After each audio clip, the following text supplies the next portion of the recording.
Hey everyone, this is November 16, 2023, and we are here for the Flux Dev Meeting. We have some agenda items. I want to discuss the new release of Flux, the last one for this year.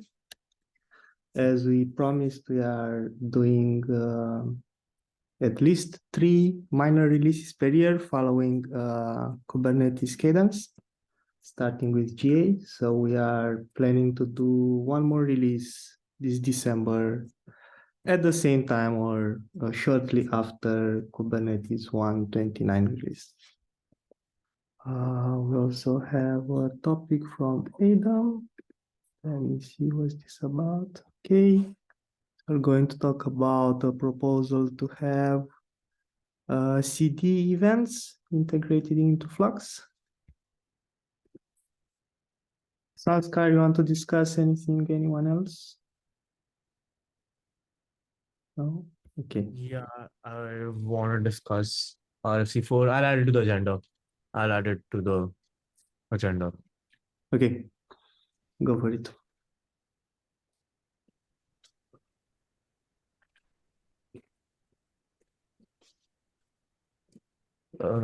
Okay, so we deprecated the usage of secrets for TLS certificates. But an issue that we didn't see coming was that some people don't use TLS certificates for TLS authentication, but only for providing the CA certificate for self-signed servers.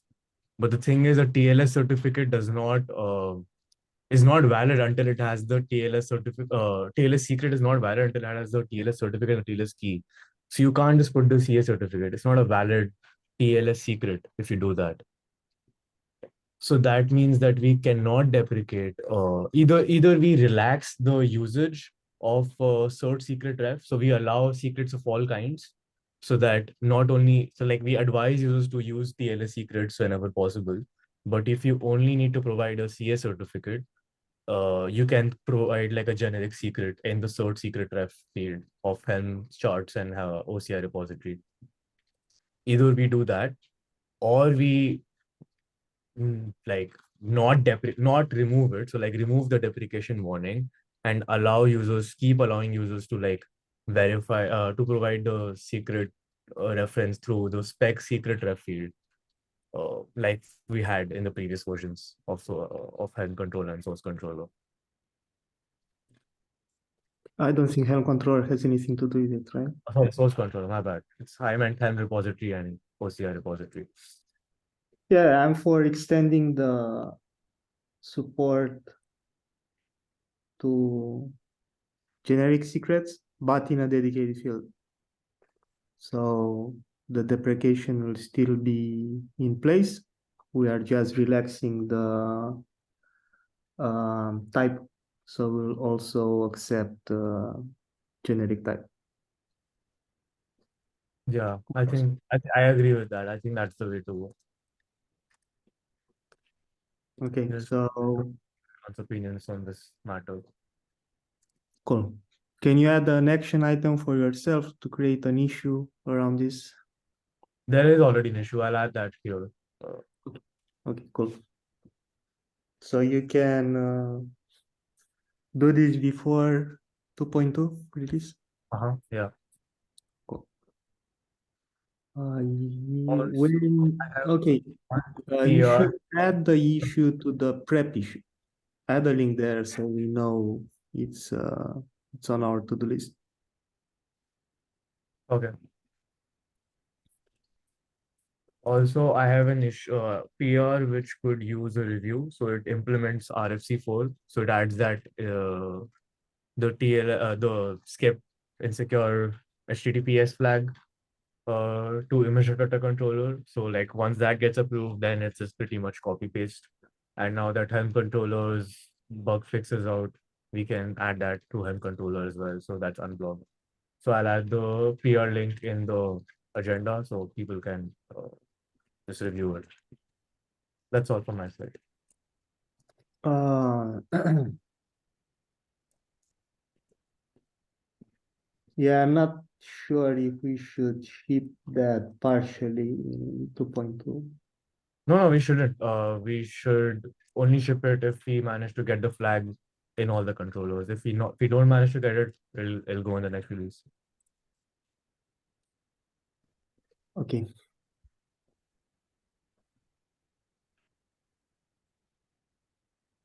Adam, you want to talk about CD event?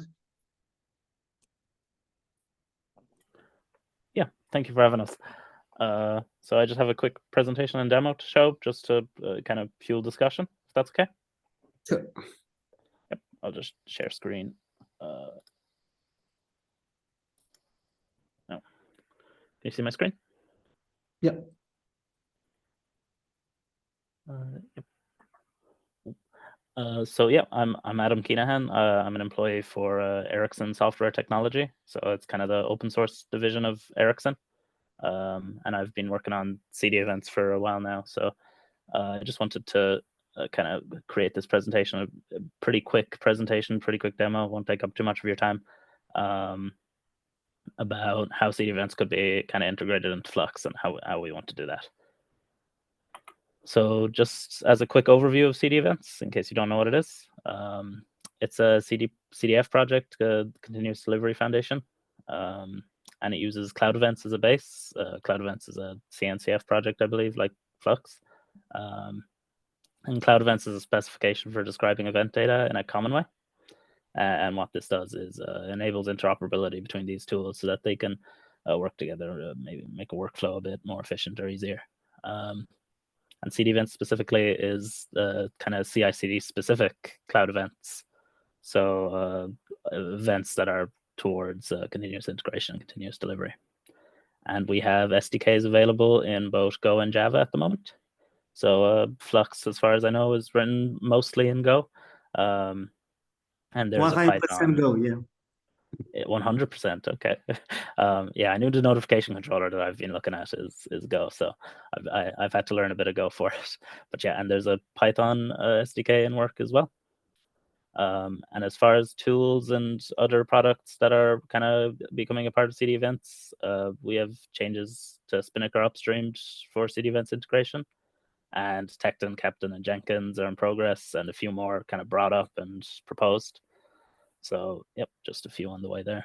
And this is kind of a basic, kind of generic overview of how I'd want the integration to go. So just kind of how the Flux CD events connection would go. The proposed receiver, so here would receive a CD event from like an events broker from its webhook, and then reconcile the specified resources as a receiver would. And I would also like it to include the ability to filter by event type, similar to how the GitHub receiver works, where you can specify, have it on pull requests and stuff. You might want to change. You might want to have it on changed merge event, CD events, or it's an environment modified maybe. And then the proposed provider then would send a CD event when it receives a certain event. So as you can see, the reconciliation finishes there. It dispatches an event to say reconciliation finished. That gets picked up by the alert and sent to the provider, and then the provider will send a relevant CD event.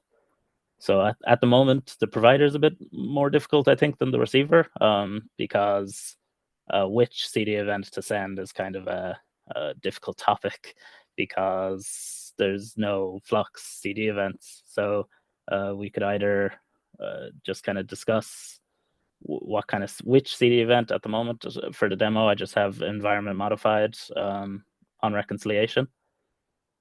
But in the future, we might want to discuss maybe workshopping a new event type for Flux, or picking a relevant event that already exists. And as far as the CD events community goes, there's a definite interest in Flux integration. It's been brought up more than once. So it would definitely be an interest within the community. Yep. And then just to go through what the demo is going to be, very, very quick demo. It'll probably take less than a minute. what I'm doing is I'm just posting to the receiver. I'm using curl post, like it's not I haven't integrated the full on this whole thing yet with the events broker. So I just post using curl to the CD event receiver webhook. That triggers the reconciliation of the specified resources. And then the provider that I've set up is alerted and sends a CD event to the URL of the simple web app I made in Flask to pick that up and display it. So yep, just gonna show that off now. So yeah, you can see this is the logs for the notification controller. So just show the logs there. And I'm just gonna, as I said, just a quick post with a curl of CD event changed merged. As you can see with my receiver, I have it set to filter for change merge, similar to how the GitHub works with my CD events type. So I have that actually working in the code. I've made a receiver for it. So yeah, and then I will post this now. And you can see in the logs for notification controller, it picks that up, it handles the request, receives the changed merged event, and reconciles this customization resource, pod info, that the sample web app from the getting started page on Flux. And yeah, it says dispatching event. So that's when the alert picks that up because it's for the customization. And that feeds to the provider, which is also of type CD events. So I've also created a CD events provider. It just sends the payload, and the payload is just this CD event that I created from the Go SDK for CD events. So it just sends that to this. I mean to open files there. To this simple web app, and as you can see, sorry, I tested this a few times beforehand, but as you can see, it sends this. At the moment, it's just hard coded to send this CD events environment modified event, but obviously in the future we'd want it to be a bit more malleable. So yeah, that's about it. Thank you for having us. Do you have any questions? Yeah, of course. Looks cool. Can you show a little bit the code that forwards, that transforms the the Kubernetes event into a CD event, the outgoing one? So at the moment, there's not really any translation. It just when the provider is picked up, or when the alert picks up a customization relevant event, where is it? Yeah, it just creates a CD event and makes that the payload. It doesn't actually translate anything that it receives from Flux at the moment. Yeah, can you go to the CD events website? I think they have a list of events types, right? Oh yeah, There are source events, but there are also continuous. Yep, continuous deployment. Maybe it's what I've seen. Yeah, I think it was environment modified that I used as an example. Mm-hmm. So you think this is the best choice for? It was kind of more of a. I looked very briefly at the list of events we had typed just to kind of have a discussion about it, because yeah, it's just kind of what I chose. It seemed relevant-ish.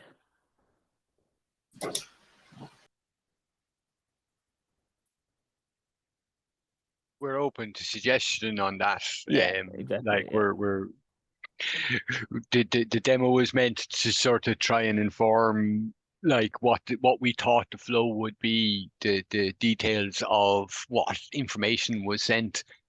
I think that's that's something where we have to try and get sort of a combination of Flux expertise and maybe some more CD events expertise as well. Yeah. So I think what you eventually want to do is, and that's a bit atypical due to the way that reasons are not officially part of it, the declarative API in Kubernetes, but you may want to map certain reasons for an event to certain, what are they called here? Event CD types. events? Oh, Yeah. Because, for example, the Helm, I was looking through the list myself, and I see, for example, here, like there is a service rolled back kind of events, right? Yeah.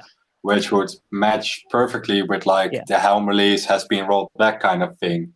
But doing that translation is quite hard to get right, I think, in the end. The only way I see, for example, is the Helm controller, for example, emits an event with like reason rollback succeeded. So you would have to translate the reason from the event to An event type. an event type, with a possibility, I think, for the user to be able to override it, either because our API moves on and we haven't mapped out all the event reasons to the right thing, or because the user has a different expectation. But if we would put the integration at this level, I think you would kind of need to move into that direction where you have a map of reasons and you have a map of event types, and you basically cross-reference them to emit the right thing. And then the other issue I foresee is that to enrich the events, we may not have all data at present in the events we emit.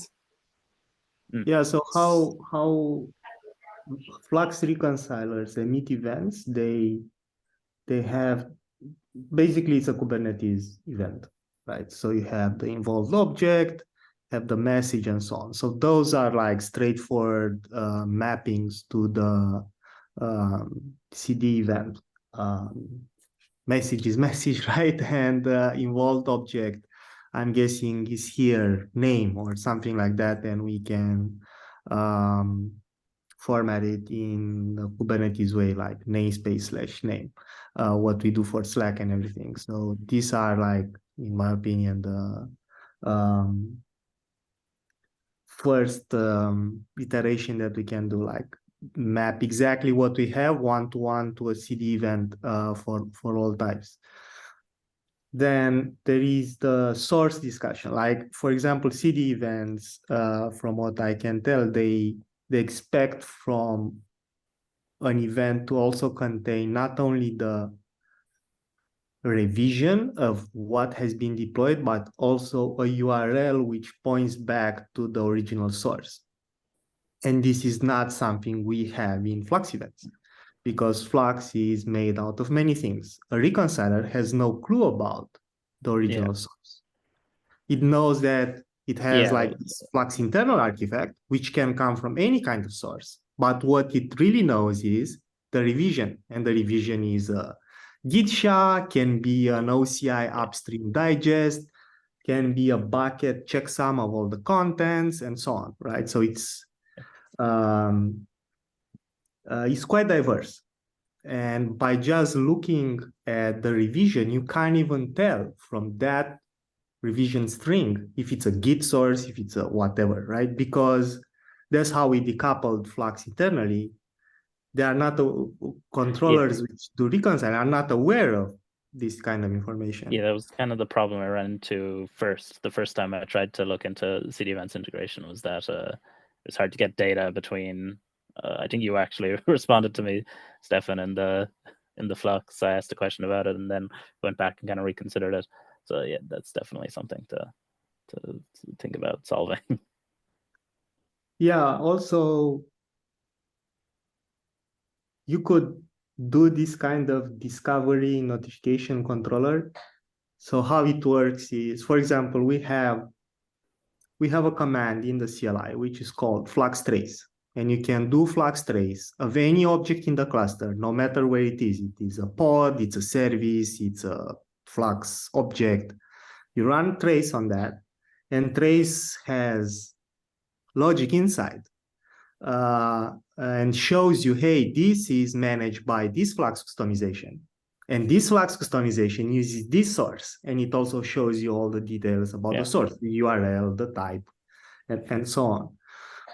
So one idea will be, based on the involved object the notification controller receives, it knows, oh, okay, it's Flux system customization. Let me run the trace code for it. Yeah.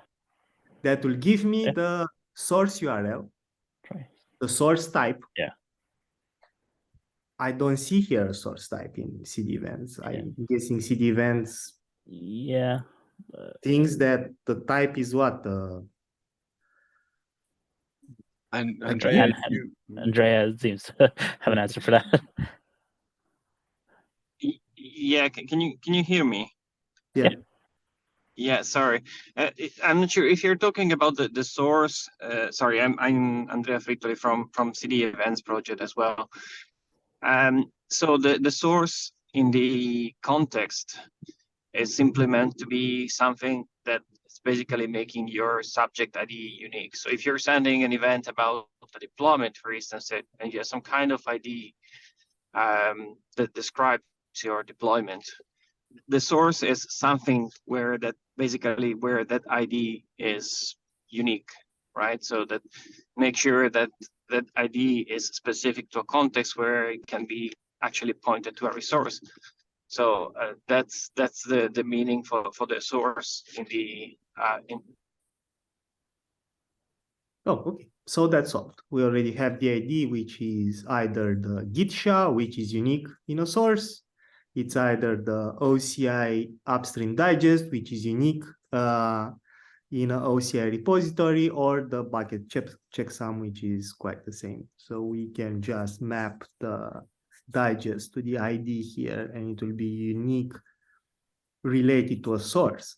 But it doesn't mean it's unique across events, because, for example, you can have a Git repository, and from there, you set up Flux to reconcile many things, cluster add-ons, apps, tenants, and so on. When Flux will emit reconcile events, all of those events will be tied to the same source ID because it reconciles all these various things from the same commit SHA. Is that an issue? yeah. No, I mean, events have a unique event ID, so that must be globally unique, if it makes sense. We don't have that. So your event ID would be a UUID, so which is a globally unique thing. But you might have the same subject ID across several events because, yeah, as I said, you might have multiple events associated with the same repository. So for the event ID, what notification controller should just generate a unique ID on the spot and do that, or? Yeah, I think at the moment it just generates a unique ID. Yeah, I think typically the SDK can do that for you. Yeah. Yeah, I'm guessing it's very similar to what Flux does when it emits events to Kubernetes. Kubernetes assigns a unique ID every time you create a Kubernetes event. We don't manage that. That's by default. So yeah, we could do the same thing here with the SDK. But the source ID will be the revision, and that can be placed in multiple events. I don't know, key days ratings now.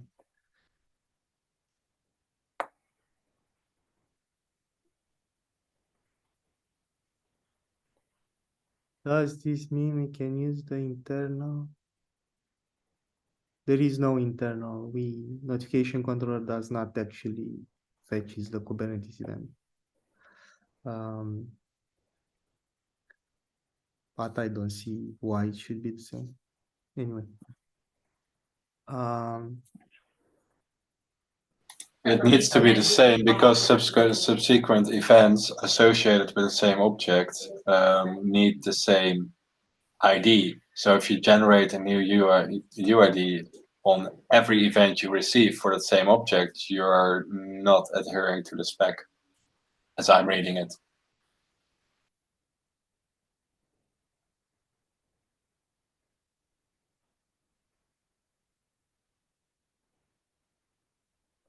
we do have the unique ID of the involved object from etcd, right? Yeah, so that should be used then. That's what I was pointing at with internal UID from Kubernetes. But that will not be unique per event. It will be unique per object. Yeah, but that's exactly what the quote Okay. what I'm quoting in the chat is pointing at. Events associated to the same object, so the involved object in this case, must use the same subject ID. So that means that if you take the UID from the involved object and use that to emit your event, I would expect it to be correct. Mhm. Yeah, indeed. I mean, the subject ID is the kind of the base mechanism that we use today to correlate events together, so that events that belong to the same or associated with the same resource. We are building a more sophisticated correlation mechanism as well that can link events that are not specific to the same subject. But yeah, so the subject ID is not. It's fine. I mean, it can be reused in several events because so like if you have. Can it be the same across multiple environments? So say you have like a prod cluster and you have a staging cluster and they both have an object with the same name. Does the ID then have to differ across environments, or is it expected that in some way, I don't know, that environmental context is taken from somewhere else? I guess it depends. I mean, if you're like deploying from the same GitHub repository to multiple environments and that ID is specific to the GitHub repository, then it can be the same across environments. But if you're describing something like a deployment, the deployment in your staging and the deployment in your production will actually be two different deployments, so they should have two different IDs. If it makes sense. Yeah, so that means that we can't, for example, use the name of a customization, including the namespace, because that means that it won't be unique if you have that same customization object in two different clusters, which are different environments. Yeah, we need to use the UID. Yeah. The problem on the other hand with the UID is that if you delete the object from the cluster and you create it again, it's the same object from the perspective of the Git repository, but it's no longer the same object from the perspective of the Kubernetes cluster.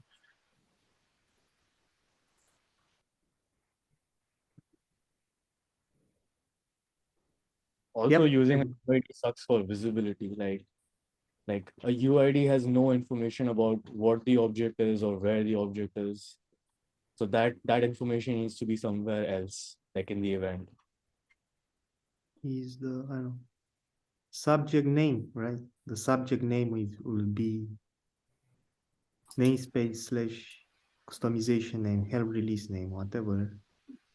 The ID will be the unique ID from etcd. And yeah, if people delete it and recreates it, that's it. It will create different spans, which I don't see a problem with. Yeah, I think we should study the spec more, and at least I'm positive for the whole idea. I just think that there are certain it will be a bumpy road until we get to the right solution, but to get there, we probably need some initial thing. And in the meantime, we probably need, or at the time the first initial prototype is created, we need to study the spec more and see what we can do about certain questions that have been raised now. Absolutely. I think the core of this meeting was just to introduce the topic, see whether there was a fundamental, whether you know what I mean, whether there's agreement to sort of push ahead. I'm getting that sort of positive vibe. So I don't know, like what's the, like we're going to obviously, yeah, I think you've definitely pointed out there's we have to get down into much more detail, and I think probably we have to do some more study on our side to try and come up with a proposal with a more detailed proposal on the exact messaging details in particular events and how the fields would be filled in. But there was no point in doing that before we sort of introduced the topic, and so that when we come back, that there's sort of, yeah, we know where these people are coming from. Are there any event types from the CD event spec that you had in mind to be available first because they kind of provide users with certain mechanics? Or is it just that you want the integration to exist for Flux and in a best effort way? Like, is there a broader plan on how you would put it to use if it would be integrated to Flux? The problem we have, and this is coming from like our product side, is it's a little bit of chicken and egg with CD events, that people think it's a good idea, but because it's not integrated into enough products, they can't see how to use it. So I think that our first objective is to get we don't have a specific use case. The more specific thing we want is that we can show CD events in multiple tools to start making up tool chains that are both that can both be visualized by the CD events and driven by the CD events. Andrea, you probably can comment better than me on this. No, I think you're right. I just wanted to add that one of the use cases that we had in mind from the beginning to build with CD events is something like metrics, DevOps metrics. That's basically CD events. This kind of notification allow you to have more visibility in what's going on in your continuous delivery processes, and do like more focus optimization. And in that sense, I think like deployment type of events would be really useful as a starting point in terms of being able to build something like DORA metrics, for instance. But yeah, so that would be my take. Yeah, I had this discussion about DORA metrics with several people now, and my sincere conclusion is using events is the worst possible choice, because events are best effort, like Kubernetes events. They contain no duration metric, so you can't figure out how long a deployment took and so on. Flux exposes very accurate Prometheus metrics around how much it took to do a Git pull, how much it took for customize to reconcile, how much it took for customized controller to do the health check, and everything else. So for me, DORA metrics should definitely look at the Prometheus metric that we expose and the controller runtime default metrics that all Flux controllers expose to extract really accurate information. Because looking at timestamps in events, when you receive the event, that doesn't mean that that time it's the actual time a controller did something. It's, I don't know, maybe your receiver went down, notification control does a retry for a couple of minutes, and you receive the event afterwards. Does that mean that Flux took 5 minutes to do a deployment? Definitely not. So yeah, DORA metrics, I don't think it's a good example or a good use case for events in general. What I think could be what we've seen people are using Flux events and notification controller specifically is to chain other reactions to Flux. Like, okay, maybe after customization gets reconciled and the health check is done, maybe I want to run some kind of end-to-end test. Or after a Helm release has been upgraded on my staging cluster, I want to trigger something that commits to the production Git repo. And this is how you can put together a promotion pipeline, stuff like that. So yeah, I don't know, integration with Tekton. I want to run the end-to-end test in Tekton. How Tekton know Flux has finished something? It will use CD events to bridge the two tools together. Yeah, something around that. But yeah, using it for accurate measuring Flux, how long it took Flux to deploy something, events are not the way, in my opinion. Jalander, do you have a question? Or? Yeah, maybe it's different aspects like what we use CD events is for. So one is like the main thing is the interoperability and the visualization that you can see, and the metrics that what Andrea mentioned. So different things that we can do. So what you're talking about, the interoperability, we thought of like having this tool integrated with other tools. So we have an existing POC like that shows integration between Spinnaker, Tekton, Captain, how they interact with each other, and wherein like let's say in CI/CD environment, the Flux is sitting in the same CI/CD environments, how that can pick up if something is done like from Tekton. So I want to run something on Flux.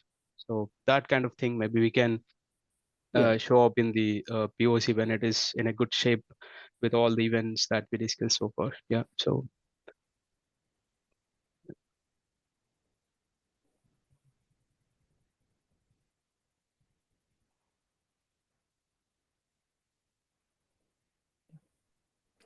That's it from me anyway. I don't have anything else to bring up. It seemed to fuel some good discussion, got some good points out of that, I think.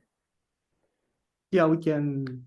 Something to definitely take back to CD events and discuss. Yeah, so my takeaway from this is that having a receiver with filtering is totally fine. It's straightforward. I'm for getting that at some point into notification controller. I see no issues with it. Of course, we need some unit tests and end-to-end tests to get that merged, but the way the API shapes looks great with filtering as well, which is important for many use cases. As for funneling out CD events from Flux, I think we have to do it in stages. The first stage would be for you to create a proposal of mapping of generic Flux events to a generic CDF event. Yeah, I definitely thought provider would be the more difficult one of the two. Yeah, so that will be like step one will be like all the Flux events have an evolved object, have a revision, whatever. How can we map all of those and meet these fuzzy generic CD events? That will be step one. Step two will be, as Hida said, how can we make these events really useful and look at the reasons and be able to emit events. Oh, this application has been successfully deployed. The source is a Helm chart at this revision and so on. Or this is a customization at this revision with this source URL and so on. Right. We can also emit source code version control events from source controller. Every time source controller does a pull of something, I also think source controller should be able, source controller does this kind of notification to Slack and everything. People know, oh, okay, now the Flux system has seen my commit, and now, it will start to reconcile all the things from this commit. And I think we should also look at events emitted by source controller and make those also compatible with CD events, because it's not only about reconciling things, it's also about bringing inside the cluster changes from outside that other third-party controllers could take action on it, even if the Flux built-in controller don't. And a good example is there is a TF controller, there is CloudFormation controller made by AWS, and they reconcile all those things based on the Flux sources. So yeah, we should take into account having events for source control as well. And I think those are quite easy because, yeah, it's you don't have to go through multiple hops to get the whole information. Source controller will give you the whole information. So that's quite easy, but it will be a different type of event, which matches the source code events, or I will call it here. Yeah, I think it's source code events. Yep. Sounds good. Great. Yeah, I'm quite excited about this. Lots of people in the past have asked us for, can Flux emit CD events? Okay. We asked Good. them like for what, they couldn't tell us, so that's why we never actually got into it. I'm very happy. We finally get to have CD events in Flux. It looks like a promising thing, even if today there is no actual use case. But as you said, the more tools will have support for it, and use cases will come along with that. Yeah. So I'm okay with it.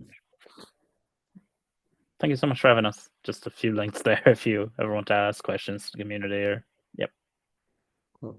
Thank you. Thank you. Thanks for your time. Okay. We have 10 minutes left. Any other topics from anyone?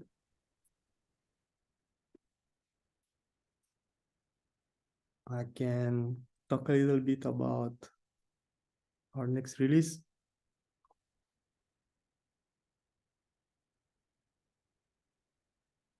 So I have created today the issue for preparing Flux version 2.2 release, and it's quite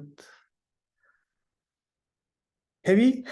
We have lots of things to ship in December. The biggest topic, I think, is Helm release version 2 beta 2. So we have decided to delay the Helm GA release for Flux for next year, and this year we are going to do this intermediate release, V2 beta 2, which comes with overhaul, full refactoring of Helm controller and how we do Helm operations and status observation and so on. And because these changes are quite impactful, we decided to do this intermediate release. We are also deprecating the old Helm release version. As we said in our GA release documentation, every time we do a beta release of an API, the previous beta versions are deprecated on the spot, but they will still be available for 6 months from now. So besides the Helm release changes and the API, we are also going to ship V1 beta 3 for notification control alert and provider. And there are no breaking changes in the specification of this API. So you will only have to bump the version in your Git repo or in the desired state, but the actual changes are in the status sub-resource. These two resources, these two APIs, alert and provider, will no longer advertise a status resource and they sub-resource, and they basically become static configuration, and we are not going to reconcile them, but you will attach events to these two custom resources, so you can use Flux events or kubectl events, or whatever you are using to capture events or visualizing them. So if a provider is misconfigured, or the alert is misconfigured, even today with the status, Flux has no way of telling if a provider is misconfigured unless there is an event that needs to be sent to that provider. So having a status like it is today is quite confusing. because if you mistype your Slack token API or whatever, you'll not know unless there is an event that notification controller tries to send to Slack, and only then it will see, oh, the Slack API returns an unauthorized error or whatever. So what we are doing every time we encounter errors or any issues with your alerts and providers, we are going to issue Kubernetes events, and we are going to attach these events to the alert and to the provider. So if you do kubectl events for whatever alert or the same command as with Flux CLI, you'll actually see any kind of issues for those. Other things that we plan to get into version 2.2 are around cosign keyless verification. You'll be able to define rules for matching the issuer name and the identity name.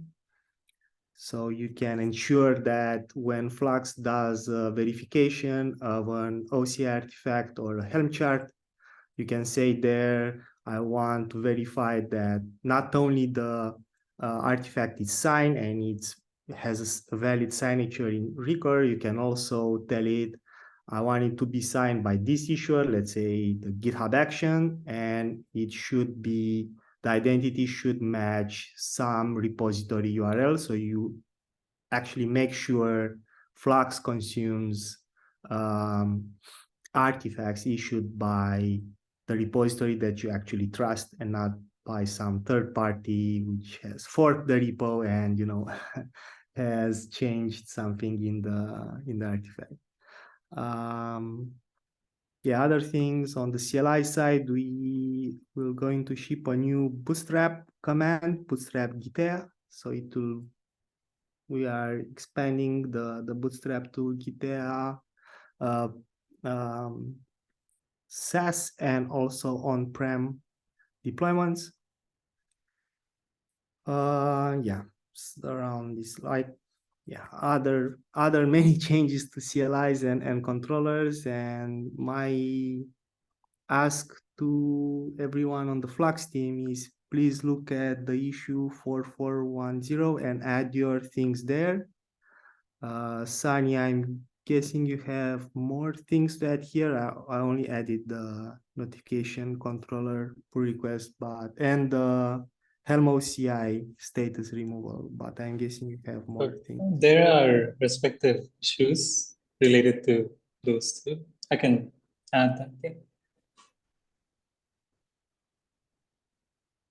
Yeah, I don't know, add any issue or any PR you think it's a blocker for the release and you think it can be delivered in this time frame. Okay. Don't add there something that you don't think you can finish by then. No. No, everything is ready. Pull requests are ready. Just need review and we can just merge it. There are like website changes, docs changes, all the pull requests are ready, but they're waiting for the controller changes to get merged. Yeah, of course. And there is an issue that links to all these pull requests. Nice. So if you have umbrella issues, that will be good to add to the to-do list, so I can go over them. And yeah, we'll have to keep updating the umbrella issue with prep, and yeah, starting now we have to check every day on the status. We are getting closer and closer to this release, and yeah, we'll start merging things and writing docs. Hide? Yeah, I'm going to write docs. I want to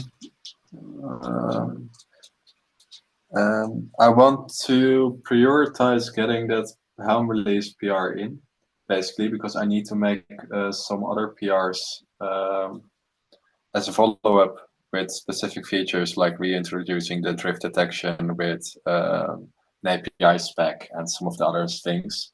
And my current PR has grown to like way too many lines of code. So if I know, Sunny, you're looking into it, and Stefan, I know you have also tested it extensively. if I both ping you with the last thing I want to get in now, can you prioritize reviewing that so that we can get it in like early next week and I can finish the other things and then move on to the doc? Because that would be great. Yeah, I And can. Sunny, I know you do thorough reviews, but if it looks all right for 80% and you can finish the last 20% later, I'm happy to do follow-up PRs with fixes. If you that's discover fine, anything later on. Yeah, okay. Yeah, Sounds great. So I want to dedicate tomorrow, run a new set of benchmarks on the latest changes. And by Friday evening, do code review of it. But yeah, I really want to run the benchmarks again and see if I don't know anything new there can impact the performance. I'm very happy with the current benchmark results, so I would really love to see there is no It should be faster because what I changed, like before during the upgrade and the install procedure, it was doing in between digest calculations all the time. But due to various weirdness I discovered in the Helm release process, I had to step away from that. So the install and upgrade now basically take note of writes to specific versions in memory, and then at the end of the process, either after a failure or after it's succeeding, it will do the final calculation. So that should shave up a tiny bit of the CPU work it was doing before. I did discover a bug in Helm though, which will make the uninstall procedure more expensive, starting with 3.14. Due to the same reason as you observed, upgrades taking more, or I think the release procedure in general taking more time as soon as the number of revisions grows in the Helm storage. Because what happens at the moment is if you do a Helm uninstall after an upgrade failure, it will not supersede the previous releases. So you will have a release in a deployed state and you will have a release in an installed state. And then if you try to Helm upgrade again, it will work because internal weirdness. So I created a bug fix for the Helm project to actually supersede releases after an install. But that means that now if keep history is set and an install will succeed, it will look at all the previous deployed releases, which will mean that it will do the query thing that's expensive and then supersede them one by one. So you win some and you lose some. For the state machine, it's great. For the other things, it's not so great. But yeah, I will finish it and then ping you both so that you can do the whole benchmarking thing. Yeah, also reduce the history to 5 like we... Yeah, I want to do it in a separate commit, but I'm going to do that, yes.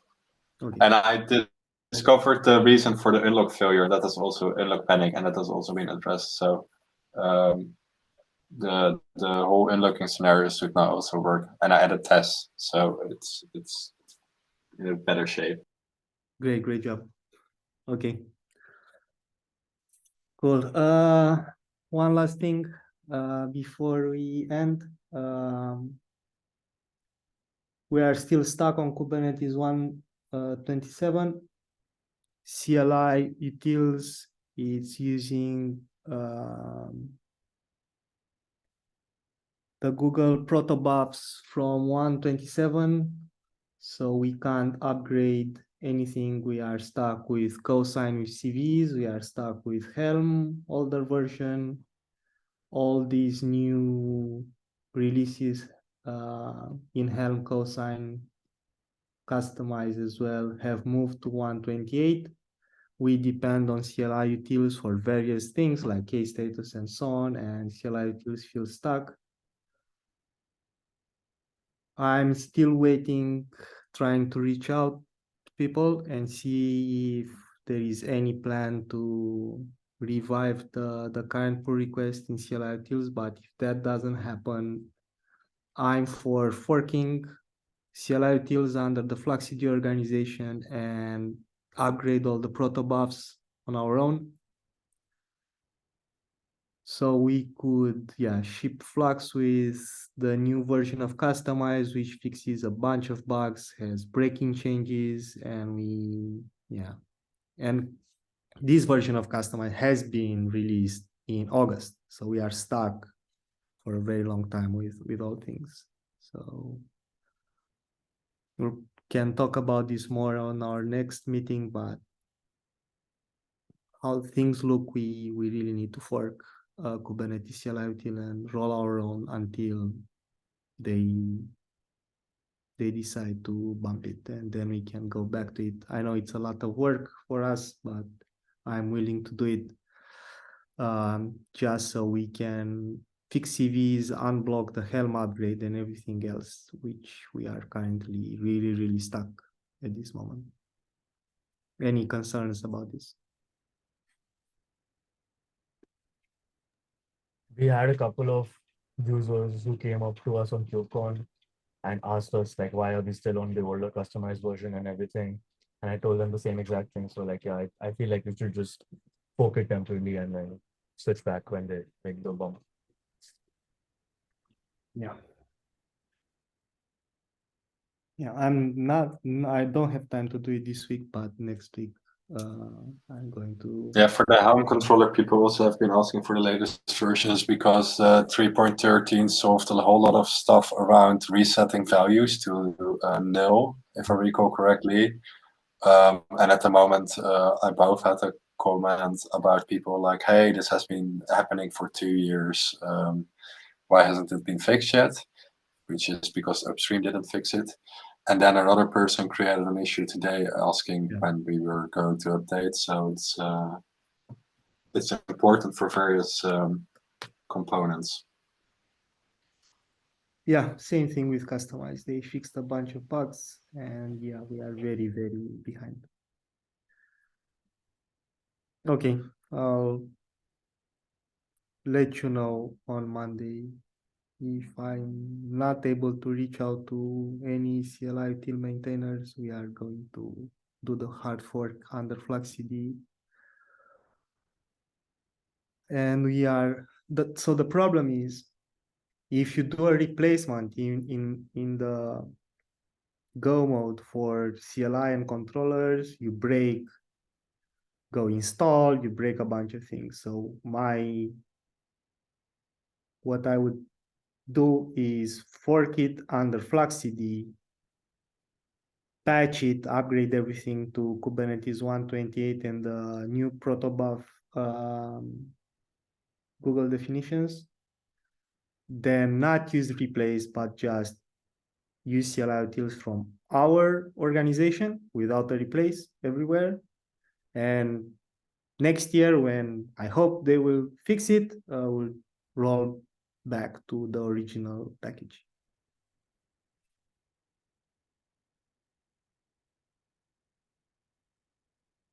Okay, we are out of time. Thank you, everyone, for attending.